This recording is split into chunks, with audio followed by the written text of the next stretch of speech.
In this video, I'm going to show you how to shift gears on a motorcycle. The first thing you want to do is get moving in first gear.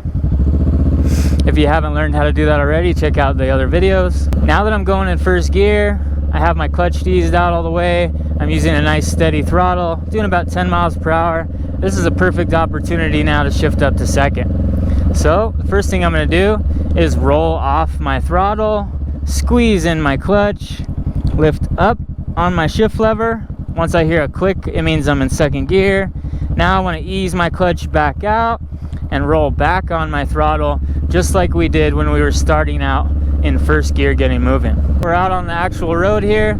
So next I'm going to do the same thing up to third gear, roll off my throttle, squeeze in my clutch, lift up on my shift lever, ease my clutch back out, and roll back on my throttle. I want to try to do that all nice and smooth, rhythmic, coordinated to make for a nice smooth shift.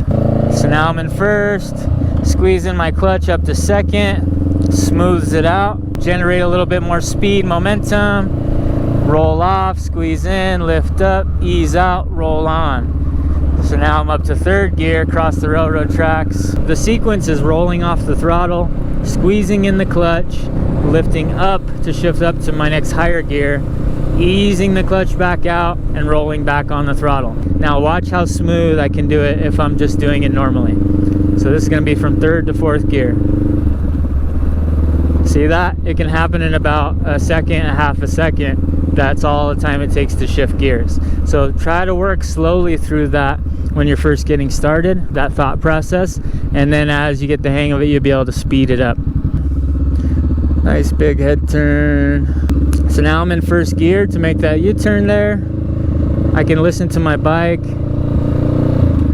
up to second. Now notice with watching my hands there, it looks like very minimal things going on, but there's a lot happening, right?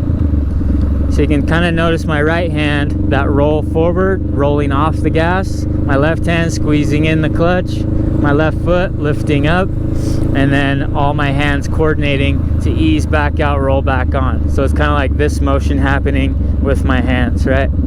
Ease out, roll on. So now I think I'm in about fourth gear, cruising along here. I can downshift by doing that same motion with my hands, rolling off, squeezing in, and pressing down to go down to a lower gear. Once I'm ready to shift up, lift up back to a higher gear. Now I'm in second gear, up to third right there. So now I should be in third gear, holding my throttle steady. When I hear the bike accelerating to a certain point, kind of getting loud, the exhaust is getting loud, the RPMs are building up. Now I know it's a good time to shift. Roll off, squeeze in, shift up, ease out, roll on. So think about the easing out of the clutch and the rolling on of the throttle as a coordinated effort that's happening at the same time with your left and right hand. If you can learn to do those things in unison, in coordination with each other, then it's going to make for a nice smooth shift. If I have to do them separately, it's just going to delay the shift process, and it's going to make it a little more abrupt and jerky, not quite as smooth. And our goal here is always to be smooth like peanut butter. So I'm in first gear. We learned how to get moving. Notice my left hand and my right hand are both doing things at the same time, easing the clutch out and giving it some throttle at the same time. So now notice if I don't coordinate my left and my right hand here, if I ease it out first but don't give it any throttle yet, the bike is kind of losing momentum, losing steam. Now I can start to add in the throttle. It's just a lot more of a kind of jerky, not so smooth process, right? Now notice that compared to this. See how smooth that transition was. Just the second of squeezing in the clutch, disengaging that gear, shifting up, and then re-engaging the next gear. Same thing there. I upshifted to fifth gear, sixth gear, back down to fifth gear, back down to fourth gear, back down to third gear. So those shifts can happen very quickly, very smoothly on your motorcycle.